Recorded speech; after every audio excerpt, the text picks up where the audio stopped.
Are you ready? I'm ready. I don't know right. what questions you came up with. They're not. My website. They're not gotcha questions. Okay.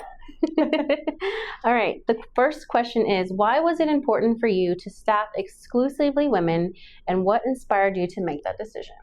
Well, first of all, I don't staff exclusively women. Okay. So we're about 50-50. It would be illegal if I only hired women because it would be discrimination. But the reason I wanted to hire more women, so in the roofing industry, the industry average is that 5% of the industry is female. That's it. It's horrible. And with laborers, that goes down to 2%. Mm-hmm. So even less. And the industry has done so much for me, allowed me to be a single mom, pay my bills, and I love it. I think it's a great industry, and I wanted to encourage more women to give it a shot. And so in 2020, I rebranded in 2021, but in 2020, I tried to recruit women to get them on the roof, and I'm still trying. It has not been easy. So right now I have 3 women that work for me that actually swing a hammer and get on the roof. And then I also have, I have 3.5 in the office. But my staff, my W-2 employees, I'm about probably 67% female. But then I also use subcontractor crews. And so a lot of those are male. Okay. So. Okay, I see. Yeah. It does kind of seem like females are more suited for like an admin type of role. They're actually really good on the roof, but they don't believe that they are, and their husbands and brothers talk them out of it before they even give it a try. But I started on the roof.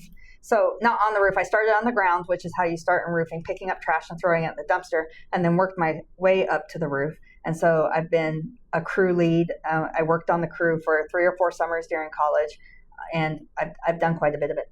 So we can do it. And women are actually better attention to detail. Yes. And better, not always, but usually better interactions with customers. Yes. And so there's a lot of places that women excel, but men excel too. Men are physically stronger, and so they can carry more.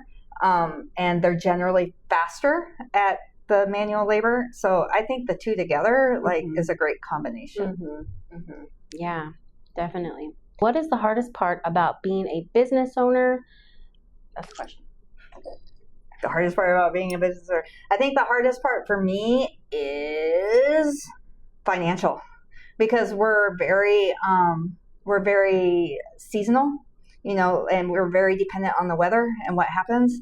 And so there's a lot of ups and downs, and there's good years and there's bad years because we're so dependent on the weather. So if it's not a good weather year, then it's not a good year. And just like sometimes I was telling somebody this last night, sometimes I feel like I built this huge monster and I don't know how to make it behave, right? So I think that's the hardest part for me. When you say your business is dependent on the weather, is like a stormy season where you shine? Okay. Yeah, so right now we're crazy busy because we've been in a drought, right? Not helpful for roofing companies. So, but it rained 3 or 4 weeks ago, and then it rained again. And so now everybody's roof is leaking. Well, it's always been leaking, but now they want it fixed. So yeah, so crazy busy. And when hail comes, then that totals out. If it's significant hail, it totals out people's roofs. So like in 2021, there were some pretty major hailstorms in New Braunfels, but we haven't had any since then, not really. And in 2023, there was one in Wimberley. And so and we don't storm chase. There's companies that go chase that, but we don't. We stay home and service our customers here. Mm-hmm. And so you said the hardest part about being a business owner for you is financial. Despite that, what keeps you going? Well, I'm trapped. You have to keep going. I have to keep going. I've created this thing that's bigger than myself. And I actually really enjoy what I do. I enjoy being part of the community. I'm super involved in the community, like with the Chamber of Commerce and Rotary and other things. I like the customer interactions. I love being on top of the roof. I love helping people, like with their insurance and trying to figure out how they're going to get these things done. So I love what I do. And that keeps me going. That keeps you going. Yeah, your passion for it. Yes. Yeah. And I don't know what else I would do. I guess I'm 51 years old. And what else am I going to do? I don't. You could coach other people how to do a business. I could, yes, if I felt like I had more control over my own. Well, you know what not to do. Right. I know what not to do. I've had a lot of those lessons. Right. Yeah. Same. Next question. Growth is a buzz in New Braunfels. How has that affected your business, good or bad? Well, it's mostly good for me because the more roofs there are to service, the more work there is to do. And builders, especially the builders that build like these big developments, I don't want to trash talk anybody necessarily, but they don't put on the best roofs. And so that is future work for me. I see them go up and I'm like, well, that they're going to need a new roof. They don't put good roofs on new construction usually. What is bad for me in business, I think, is like 10 years ago, there was probably 7 roofers in New Braunfels. I think there's 84 now. I don't know. There's so many. Wow. Like every day there's new ones. So they just pop up all over the place. Wow. So because there's no certification required in the roofing industry, anybody can be a roofer. So they just pop up overnight. But I think that's any business here in New Braunfels. There's like how many mattress stores and how many realtors and how many everything. So yeah, that is that is wild. I had not even considered that. Mm-hmm. There's a lot of competition. Yeah. But there's not a lot of people who have been in business for 10 years and are certified and do have all of that documentation. You have a reputation. And reputation, and people know who we are, and we have a good, solid customer base. So yeah, and that kind of goes back to like your passion. People probably choose you or keep coming back to you because of your passion. Because we take care of them. Yeah. Yeah, and we try and do the next right thing, right? So we're not just out to make a quick buck, and we don't go tell somebody they need a new roof when they don't need a new roof. And so we're very honest and making a real living. That is mind blowing. I hadn't even thought, because I'm like, me personally, growth is good for me, but my competition has kind of stayed stable. There's a lot of gatekeeping in my industry, so right, we have none. Yeah, we have none. So it's the Wild West. Roofing is the Wild West. All right, next question. What does success mean to you, and how did you know when you made it? The world standards of being successful, people say that I'm successful. I don't think I am according to those standards, right? Like, I haven't built like a gazillion billion-dollar business or whatever, right? Like, I'm trying, but to me, you only get one life. Maybe it's because I'm getting older, but you only get one life. And to me, being successful is actually living the life that you've been given. And so it's a little bit more intangible. It's going to Europe. It's tubing down the river. It's doing those sorts of things. My daughter is 18. Having got to spend time with her, I think those kinds of things make you more successful. Okay. Than the financial end of it. But as far as a business owner, I mean, people look at me as being successful. And I suppose that's not my balance sheet or my profit and loss statement. That's more my reputation in the community, and that people know who we are, and that we have name recognition. And it's good name recognition, right? Yeah. Right? So anyway. Okay, so what you're saying, and that's a beautiful answer, actually. I really love that answer. Like, it's like the intangible is a luxury to you. Kind of like, floating down the river, or being able to spend time with your family, building a business that allows you to have a good reputation. Yes, and to do those things so that you can live. Yeah. And I don't want to wait until I'm 80 to go see things and do things. Yeah. And so we go. I mean, we work very hard when we work, but we also go a lot. Like we did go to Europe last summer. We go skiing every year. I'm planning on riding my bike across Iowa this summer. Do things and see the world, because you only have so much time. You work hard, but you play harder. Yes. Yes. That's success for you. And try and do it responsibly, but yes. Yes. I love that. But the world's a beautiful place. And there's no way you can possibly see all of it, but I'd like to. Yeah. Well, next question. What inspired you to participate in so much volunteer work, and what keeps you coming back to it? I didn't grow up in a family that did volunteer work. It's just not how I was raised. And probably some of that was I grew up in rural Iowa, and so town was like 20 minutes away. And so probably, and I never I moved to New Braunfels in 2003. and I worked for big corporations until 2012 when we started this whole roofing adventure. And so for those first 9 years, I didn't really feel like I was a part of the New Braunfels community. I lived here, but I didn't work here.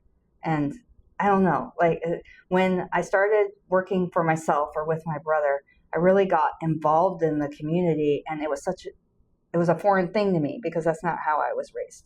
So trying to think of what I did first. Probably joined the Chamber of Commerce first. And at first I wasn't even active. It was just like I had my membership card and I didn't do anything. But then I started getting more active. And then somebody asked me to join Rotary, and I did. And it's just so amazing I never felt that way about my hometown. I feel like it's mine. Like New Braunfels is mine and I'm a part of it. And I want to do my part in making it better and helping other people. I just really enjoy it. And I mean, and from a selfish standpoint, from a business perspective, the more that I'm in the community and the more that I'm doing things and the more that I'm serving, the more I'm seen and people know who I am and the more people I get to meet. And so it gives back to you. Yeah. Yeah. Yes. But you have to invest time into it. And that's not why I'm doing it, but that's definitely a byproduct. Mm-hmm. It's the feeling like, with Rotary, every month we go to the food bank and help sort food, and then it's at the Tree of Life Church, and when we do a distribution, and just working side by side along other people, helping, and I don't know, it gives you a warm fuzzy, right? And you can't buy that. That's true. Yeah. I think New Braunfels, a unique thing about New Braunfels is that it is a community that is really tight knit, and it does give back to you if you put the time into it. Yeah, I've heard people say that it's exclusive or it doesn't allow people from the outside. That's not true. Like, it hasn't been true for me. You know, I'm not from here, but I feel like I'm part of it. Yeah. Yeah. Yeah. Well, I mean, I don't do enough, I think, to network or get involved with the community. And I think I'm going to start trying because that's what I want to do with my business. But I mean, there's a lot. It's not just the chamber now. There's a lot of networking groups out there. Right. Yes. And I was going to say with New Braunfels, like maybe all communities are this way, but I don't think so. The number of nonprofits and the number of organizations, like, I mean, I'm in Rotary and Chamber, but there's Lions Club, there's the JCs if you're under 40. There's so many, and other organizations that help, like the Pink Warrior Advocates and Room Redux, and like there's just so many opportunities. When did you start getting involved like that? I joined Rotary. So I joined the chamber in 2012, but it was really just to say that I was a chamber member. I didn't get involved, and I went out. Dolly is her name. I went out to look at her roof. I didn't know her. And she says, you should join the chamber. And I said, well, I already am a member of the chamber. She's like, I've never seen you there. And I'm like, yeah, it's not really.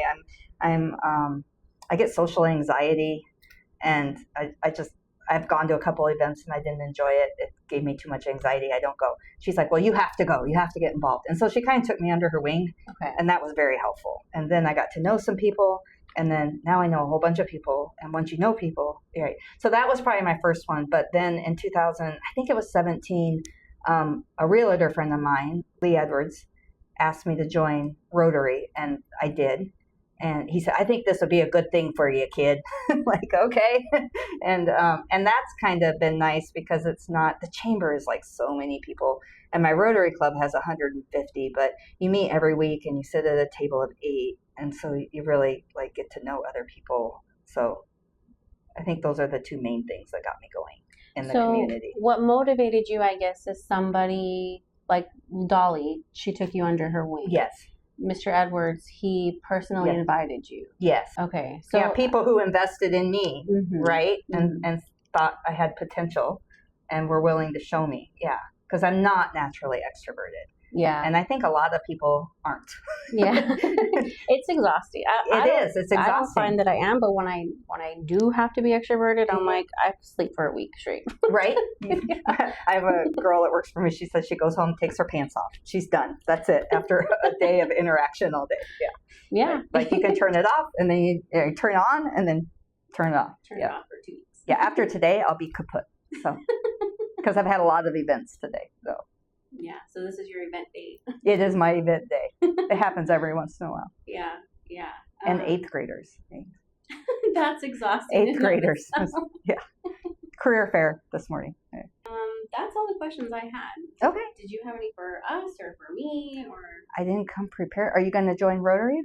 If you invite me. Yeah, come. Okay. So we have lunch every Wednesday from 12 to 1, and we meet at the Knights of Columbus, and you have to have a sponsor. But yeah, any Wednesday you want to go, I just have to know by Monday because we have to RSVP for the cook, and it's the best. It's so good. Do you know River City Catering? Yes. She does it. It's so good. It's the best meal of the week. That's like home cooking, right? Yes. Yes.